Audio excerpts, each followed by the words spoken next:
नमस्कार, knocking-news.com में आपका स्वागत है। मैं हूं गिरिजेश वशिष्ठ।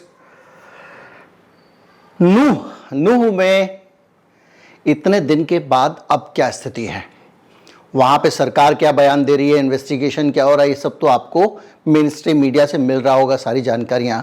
लेकिन हमको ये जानना पड़ेगा कि नूह में समाज की नब्ज क्या है। क्या नूह के लोग, हरियाणा के लोग इस दंगे से प्रभावित होकर क्या उनके दिलों में दरार आई है, क्या उनके दिलों में नफरत आई है, क्या वो वाकई आपस में एक दूसरे से नफरत करने लगे हैं, या ये दंगा एक सतही ऊपरी दंगा है जिसमें दूसरी तरफ से, चारों तरफ से बहुत सारे लोग आए हैं और उन्होंने वहां पर एक दंगा क्रिएट किया। दोनों तरफ के जो अतिवादी नौजवान थे उन्होंने उस दंगे को अंजाम दिया और अब वो दंगा हर आदमी के दिमाग पर चढ़ गया है, या फिर नूह में अभी भी कोई असर नहीं पड़ा है। हरियाणा में दंगों की राजनीति का भविष्य है या नहीं है, इस पे आज हम बात करेंगे। कहीं मत जाइए, चैनल को सब्सक्राइब कर लीजिए। एक लोकल पत्रकार जो इस इलाके को सालों से जानते हैं, सालों से नहीं बल्कि दशकों से जानते हैं, उनसे भी बात करेंगे। कहीं मत जाइए, मैं अभी हाजिर होता हूं।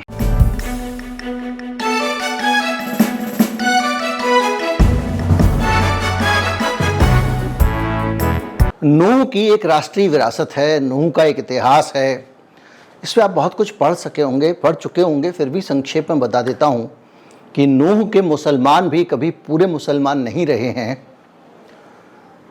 वो अपने महाकाव्य हैं उनके, और उनके तहत वो पांडवों की कहानी सुनाते हैं, उनके लोक गायक हैं, और ये सिलसिला लंबे समय से चला आ रहा है। उनकी एक गायन शैली है।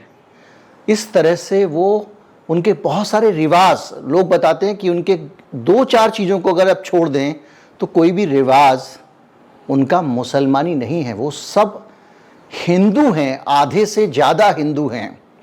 जिन नूह के लोगों के साथ ये टकराव हुआ, नूह के लोग आज एकदम बदल क्यों गए हैं, उसकी वजह है ये जो गौरक्षक के नाम पर एक अभियान चला, और बावजूद इसके चला कि मोदी जी ने दिल्ली के इंदिरा गांधी इंडोर स्टेडियम में उस पर सख्त टिप्पणी की, उसे दुकानदारी बताया, उसके बावजूद चलता रहा। उनकी अपनी सरकारें, उनकी अपनी राज्य सरकारें, ये ठीक वैसा ही मुझे याद आ गया जब अटल जी ने कहा था कि कार सेवा शांतिपूर्वक होगी, दिखाओ कुछ करो कुछ। उस नूह में अशांति आई है, क्योंकि जब हद से मामला गुजर जाए, लोगों को जिंदा जलाया जाने लगे। याद कीजिए पहलू खान, इतने मामले, और उन मामलों में इस तरह से हुआ कि कोई दोषी नहीं है। एफआईआर में किसी को दोषी नहीं पाया गया, चार्जशीट में दोषी नहीं पाया गया, ऐसे ऐसे मामले। और उन सारी स्थितियों के बीच में धीरे धीरे धीरे धीरे नूह की फिजाओं में जहर भरा गया। जब राम जन्मभूमि आंदोलन हुआ, उसके बाद से नूह में सांप्रदायिक मोहब्बत पे असर पड़ना शुरू हुआ, और उसके बाद लगातार जब से ये जितने भी नाम आ रहे हैं, बजरंगी और मानेसर, इन जैसे लोगों को जब बढ़ावा मिलना शुरू हुआ, प्रदेश का गृह मंत्री उनकी तारीफ कर रहा है, मीडिया पे बीजेपी के प्रवक्ता इन लोगों का महिमा मंडन कर रहे हैं, इनका बचाव कर रहे हैं, तो धीरे धीरे धीरे करके नूह में लग गई आग। लेकिन इसके बावजूद नूह में दंगे कराने के लिए आपको बाहर से आदमी बुलाने पड़े, जैसे कि कश्मीर में आतंकवाद कराने के लिए या देश में आतंकवाद कराने के लिए पाकिस्तान वालों को अपने लोग भेजने पड़ते हैं।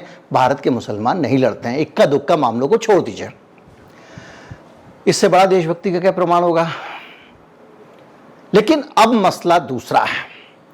मसला यह है कि नूह के अंदर अगर आज हालात गड़बड़ हैं, अगर, तो कितने हैं, नहीं है तो कितने हैं। नूह के अंदर की बातें कौन बताएगा? वो लोग बताएंगे जो उस इलाके में लोगों से मिलते जुलते हैं, जो उन लोगों के संपर्क में हैं। एक पत्रकार हैं, बहुत पुराने पत्रकार हैं, करीब 3 दशक से तो मैं उन्हें पत्रकारिता करते हुए देख रहा हूँ। एक दौर में उन्होंने मेरे साथ भी काम किया, जगन्नाथ गौतम। उनको मैं अपने साथ ले रहा हूँ और उनसे समझने की कोशिश करते हैं कि नूह के हालात क्या हैं। तो अब हम चल रहे हैं नूह के जो सबसे ज़्यादा नज़दीक हैं, जगन्नाथ गौतम। इस इलाके के बहुत पुराने पत्रकार हैं, कम से कम 25-30 साल से पत्रकारिता से जुड़े हुए हैं और इस इलाके की हर छोटी बड़ी खबर पर उनकी नज़र रहती है। गौतम साहब, हम ये समझना चाहेंगे कि नूह का जो मामला है, जो पूरा घटनाक्रम हुआ है, इस घटनाक्रम पे आपकी क्या राय है? आपको क्या लगता है ये किस तरह से हुआ? इस घटनाक्रम को कैसे ये धीरे धीरे ये कैसे इसने शेप लिया, ये कैसे भड़का और कैसे ये बड़ा मामला बना? देखिए, मेरा जहां तक अपना निजी ख्याल है, बाकी सबके अपने अपने ख्याल होते हैं। मेरा जी मानना है कि ये जो सब कुछ हुआ है ये प्रायोजित, जी इसमें हिंदू मुसलमानों का निजी तौर पर कोई भागीदारी नहीं है। और दोनों तरफ से ऐसे तत्व होते हैं जिनको उकसाया जाता है, जिनको प्रवोक किया जाता है। कोई 1-2% ऐसे लोग होते हैं और उसको भुगतना पड़ता है 99% जनता को।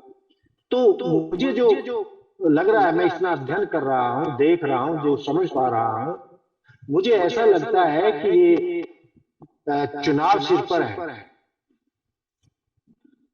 चुनावों की उल्टी गिनती शुरू हो चुकी है और जो मुख्य बात इसमें जो निकल कर आ रही है वो मुझे दिख रहा है कि चाहे मणिपुर हो, चाहे हरियाणा हो, जी दोनों जगह भाजपा की सरकार है, डबल इंजन की सरकार है। जी उसके बावजूद ये जितना दम भरती है सरकार कि हमारे उसमें पत्ता नहीं हिल सकता, तो इतने बड़े दंगे कैसे हो रहे हैं मणिपुर गौतम जी, में। ये बात तो विश्लेषण की बात हुई। मैं आपसे ग्राउंड रियलिटी जानना चाहता हूँ। नूह में अब क्या स्थिति है? क्या वहां पे हिंदू मुसलमान जो वहां के लोकल हैं, आप ये तो दोनों तरफ के जोशीले नौजवान तो जो है इनको जो अनर्थ करना था कर चुके हैं। आम लोगों के बीच में क्या अब नफरत इतनी ज्यादा है कि खाई गहरी है, इसको हम कुछ समय तक नहीं पाट पाएंगे? क्या लग रहा है आपको? देखिए, ये जो मामला जो चला था वो जुनैद हत्याकांड था। 2 मुस्लिम युवकों को जो है एक जी बोलेरो गाड़ी में जो है भिवानी में जला दिया गया था। जी और वो लोग जो है हिंदू संगठनों के, संभवतः बजरंग दल के जी लोग थे। और वो ही डराने की नीति है, मुझे ये कहने पर मजबूर होना पड़ रहा है। जी तो उसका भी उस गरम दल के मुस्लिम युवकों ने मतलब इसको बुरा माना था कि हमारे साथ अन्याय हुआ है, हमारे मतलब 2 युवकों को जो जिंदा जला दिया गया। तो वो भी कहीं गुस्से में थे। और ये भी लोग जो है, जो बजरंग दल के लोग हैं, तो उन्होंने भी उनको प्रवोक किया था कि हम, तुम्हारा जीजा आ रहा है और हमारी यात्रा निकलेगी और तुमसे रोक सके तो रोको। इस तरीके का था। दोनों तरफ से वहां के जो स्थानीय विधायक है कांग्रेस के, उसका भी जो प्रोवोकिंग वाला होता है, क्योंकि उन्हें भी राजनीति करनी है, उन्हें उनसे मुस्लिम समुदाय से वोट लेनी है। तो जी ये शुरुआत तो जो है वहां से हुई थी और दोनों संप्रदायों को विरोध किया गया। लेकिन आपको संतोष की बात यह है कि आम जनता प्रवोक नहीं हो रही है। अच्छा आम जनता इस सांप्रदायिक दंगा या हिंसा में बिल्कुल शामिल नहीं हो रही है। और कई जगह पूरे हरियाणा में खाप पंचायतें हो रही हैं। खाप पंचायतों में मतलब ज्यादातर तो वैसे जाटों की होती हैं, जी लेकिन उसमें कई खाप पंचायत ऐसी हैं जिसमें 36 बिरादरी के लोग शामिल होते हैं। तो मुझे इस बात की बहुत खुशी है कि उन जाट समुदाय की और अन्य समुदाय की, जो वो भी इसमें शामिल थे, उन्होंने इस हिंसा को कंडेम किया है।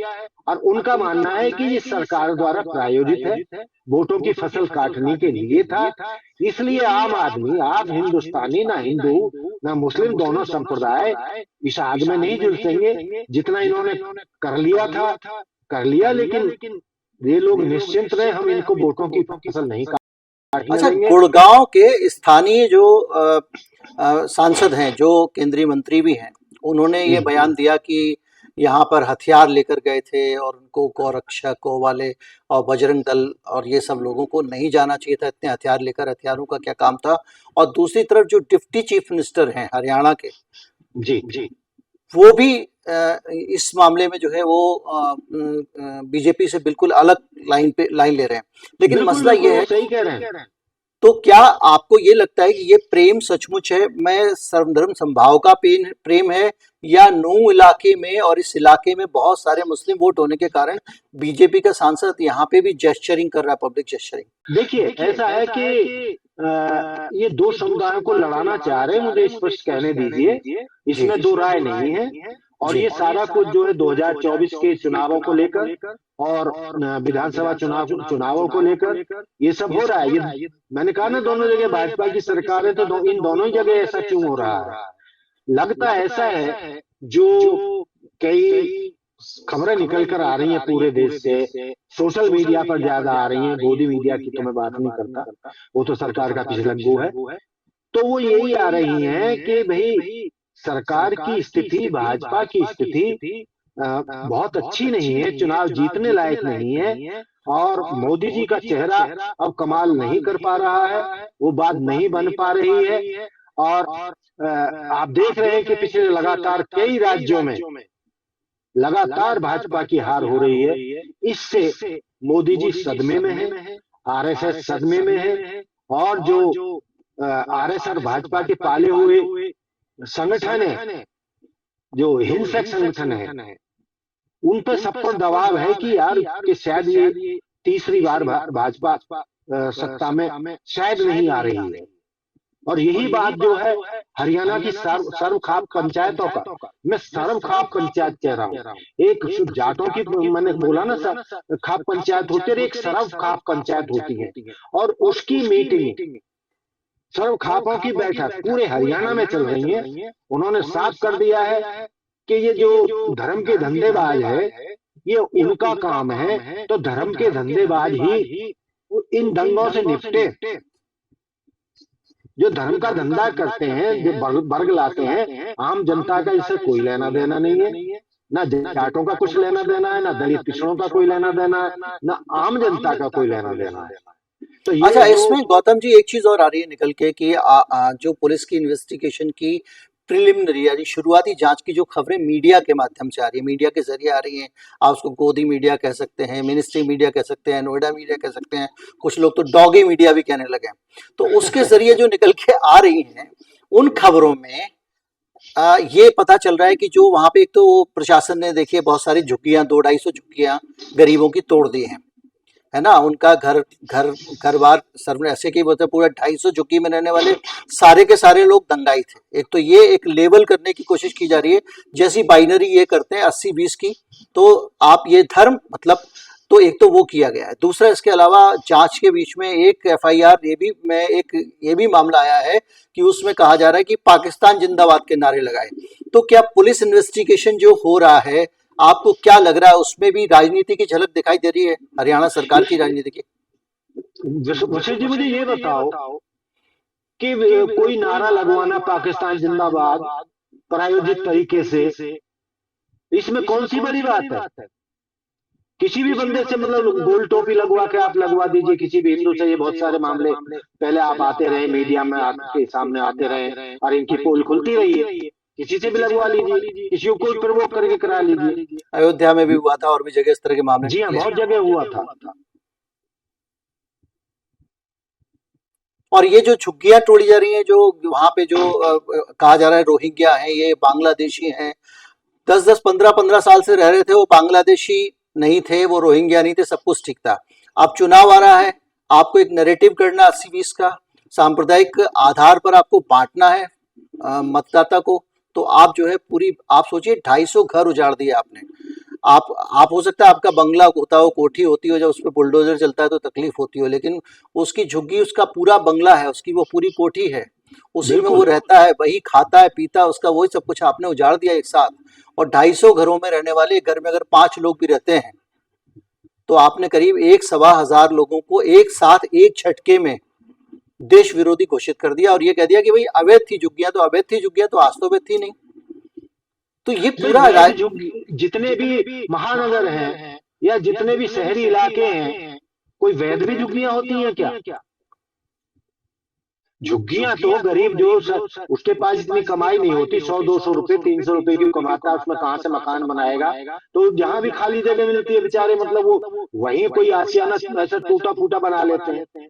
तो ये अवैध झुग्गी है भैया, वैध झुग्गी कौन सी होती है, तो सवाल ये पैदा होता है। सही जबकि बात है। वैध कॉलोनियां तो ये नेता काटते हैं, अवैध कॉलोनियां नेता काटते हैं, हिस्सेदारी होती है बिल्डरों के साथ, या इतनी अवैध बड़े बड़े लोगों के साथ सेटिंग करके बड़ी बड़ी कॉमर्शियल बिल्डिंग है, बहुत सारी कॉलोनियां काटी हुई हैं नेताओं ने, सारे और मास्टर प्लान की धज्जियां उड़ाते हुए।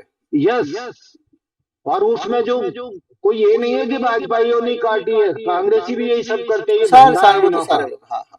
सारे एक ही थैली के चट्टे बट्टे इस मामले में, जनता को बेवकूफ बनाते हैं। पहले जो कृषि भूमि पर ये कॉलोनियां काटते हैं, फिर जो है नाम मात्र को वहां तोड़ फोड़ करके, फिर जो भी आम आदमी के हित में है ये, तो उनको जो है फिर वैध कर देते हैं। इसी तरीके से मैं फरीदाबाद की बात कहूं या गुड़गांव की बात कहूं, भाई बहुत सारे जो झुग्गी थी, क्योंकि ये औद्योगिक नगरी है, यहाँ हजारों झुग्गियों में लोग रहते हैं, तो उनको हटाया गया है, तो उनको सरकारी जो सोसाइटी बनाई गई है छोटी छोटी मजदूरों के लिए, उनमें बसाया गया।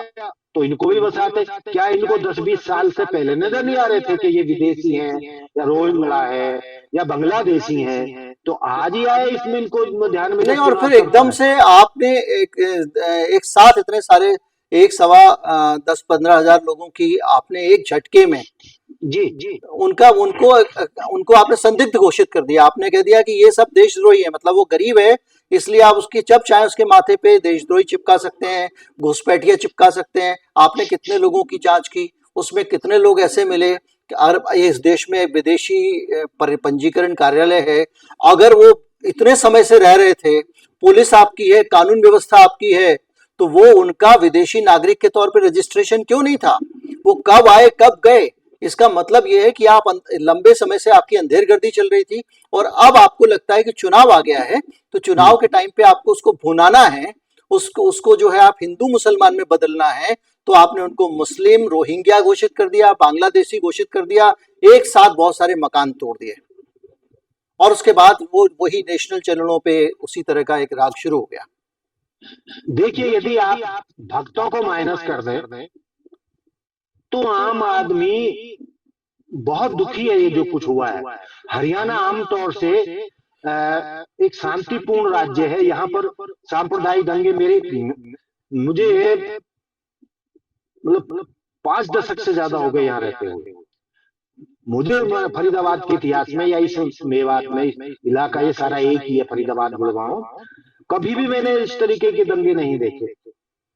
लेकिन जब से ये सरकार आई है, या जब से मोदी जी को 2013 में भाजपा का भावी प्रधानमंत्री उम्मीदवार घोषित किया गया था, तभी से ये इस तरीके का जो है गंदा माहौल चल रहा है। हिंदू मुसलमान, हिंदू मुसलमान, हिंदू मुसलमान, कोई भी चैनल खोलो वही बैठे होते हैं। आम आदमी से जुड़ी कोई खबर नहीं है, रोजगार संबंधी कोई खबर नहीं है। उसको इतनी महंगाई है, 250 रुपए किलो टमाटर बिक रहा है, 200 किलो पर दाल बिक रही है, पेट्रोल है, डीजल है, उस पर ये सरकार कोई नहीं बात करती। ये मुझे याद है चैनल पहले टमाटर जब 100 रुपए किलो चला जाता था पहले, जी, तो टमाटर का बड़ा सा फोटो लगा होता था चैनल पे, उसके नीचे टमाटर @100 करके, और 50 और सैकड़ों लोगों के पास जाता था चैनल, और लोगों से पूछता था भाई टमाटर के भाव पे आपकी क्या राय है। लोग सरकार के बारे में अपनी राय व्यक्त करते थे और वो चैनल दिखाते थे। अब चैनलों की वो हिम्मत खत्म हो गई है। क्या डर है, क्या दबाव है, ये समझ में नहीं आ रहा है कि मतलब हो क्या रहा है। भाई टमाटर पहली बार महंगा नहीं हुआ है, टमाटर जी, महंगा होता रहा है, लेकिन जी, मीडिया की भूमिका, नेताओं की भूमिका वो बदल गई है। ये अपने आप में सोचने वाली बात है। देखिए वो स्मृति ईरानी जी कहीं नजर नहीं आती, उसको लेके सिलेंडर को जो 300 की जगह 1100 का हो गया। एक बार जो जब पेट्रोल महंगा होता था 30-35 रुपए, तब जो है संसद भवन जो तत्कालीन प्रधानमंत्री विपक्ष के नेता उसमें बैलगाड़ी में गए थे, ये बहुत सारी नौटंकी करते रहे हैं। लेकिन ये आज क्यों नहीं करते? और शर्म की बात तो ये है, मुझे किसी को नहीं कहना चाहिए, लेकिन मजबूरी, हम देश के वासी हैं, और देश पर मुसीबत आ रही है या लाई जा रही है, तो कोई ना कोई तो बोलेगा, और मतलब बोलना भी चाहिए कि ये भाई विपक्ष से सवाल करते हैं।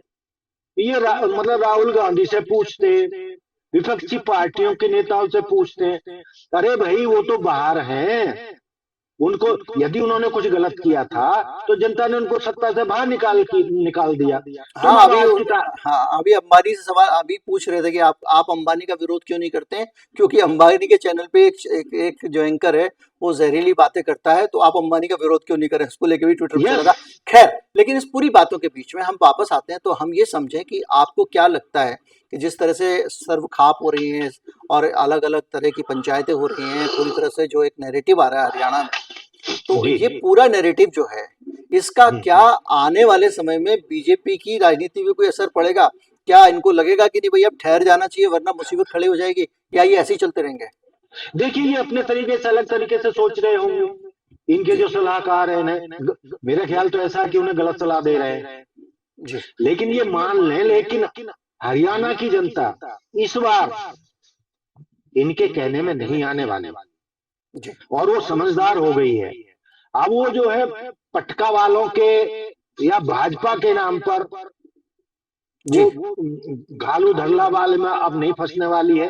भाजपा के समर्थक ऑफ द टीवी या मतलब ऑफ द रिकॉर्ड बोलते हैं यार बहुत दुखी हैं, इस सरकार से बहुत दुखी हैं, ये हिंदू मुसलमान ठीक है थोड़े समय के लिए चलता है, लेकिन इन्होंने तो परंपरा बना ली है चुनाव जीतने के लिए। अब जो हमें जनता को धरातल पर काम चाहिए, हमें महंगाई से राहत चाहिए, देश के करोड़ों बेरोजगार लोग हैं, उनको ये सरकार जो रोजगार के लिए रोजगार क्यों नहीं देती? 82 अब करोड़ तो को अब ये तो घर एक पर नया चलन शुरू हो गया है कि हर राज्य में चुनाव से पहले वैकेंसी आती है, फिर जी उसमें या तो पर्चा लीक होता है या उसमें नकल पकड़ी जाती है। वो भोपाल मध्य प्रदेश में आप देखिए पटवारी परीक्षा जो है उसके पर्चे लीक हो गए, उसमें उसमें धांधली निकल आई, और उसके बाद में रोजगार ना, चुनाव से पहले रोजगार निकालो, उसके बाद रोजगार किसी को मत दो।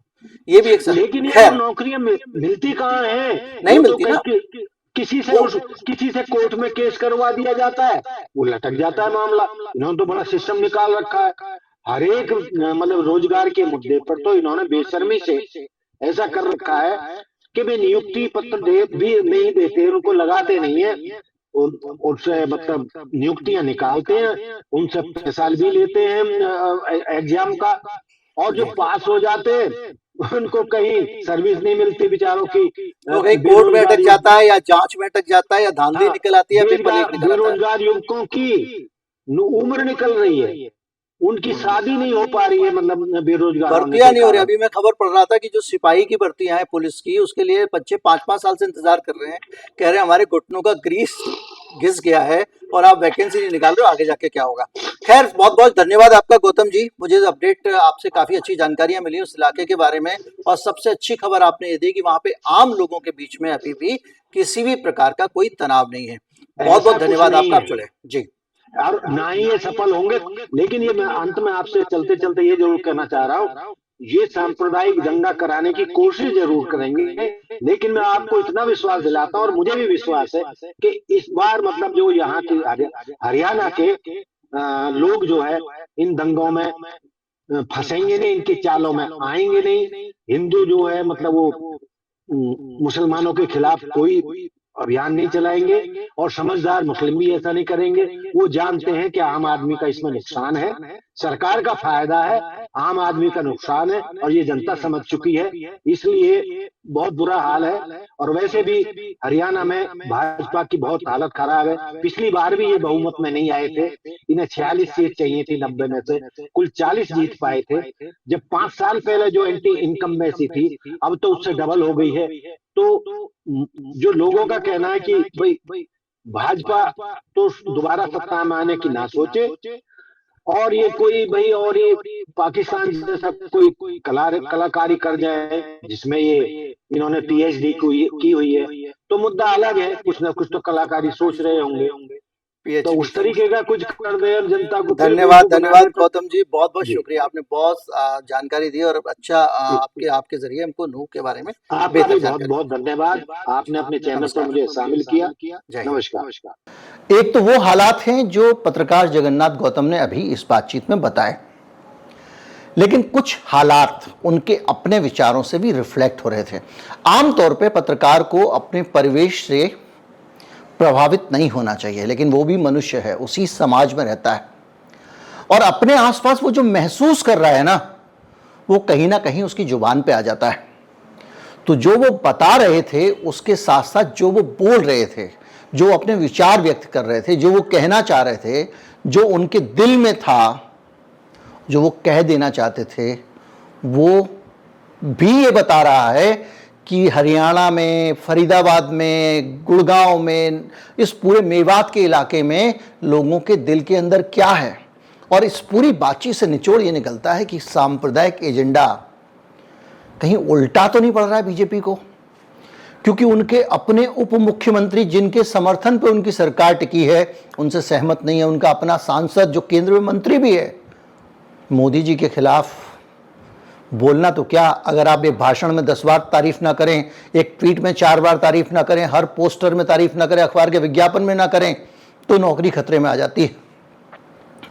ऐसे में बजरंग दल पे सवाल उठा रहा है उनका अपना मंत्री, तो ये बता रहा है कि हरियाणा की सोसाइटी, हरियाणा का समाज किस तरह सोच रहा है, किस तरह से वहाँ पे खाप पंचायतों में, और ख़ासतौर पे जगन्नाथ गौतम से जब हम बात करते हैं, इतने सीनियर पत्रकार से, तो उनके जो इमोशन सामने आते हैं वो भी बताते हैं कि इस समय हरियाणा के लोगों की सोच क्या है। नूह का दांव ऐसा लगता है कि बीजेपी को, जिससे जो 80-20 बंटवारे का फ़ायदा मिलना चाहिए था, उसकी जगह नुकसान होता लग रहा है। बाकी हम वहाँ के लोगों की दिल बात वहाँ के लोगों से जान सकते हैं, और वो जानने की हमने कोशिश की है। उम्मीद करता हूँ वीडियो अच्छा लगा होगा। अच्छा लगा हो तो ज़्यादा से ज़्यादा लोगों तक पहुँचाएँ, चैनल को सब्सक्राइब कर लें। नमस्कार, जय हिंद।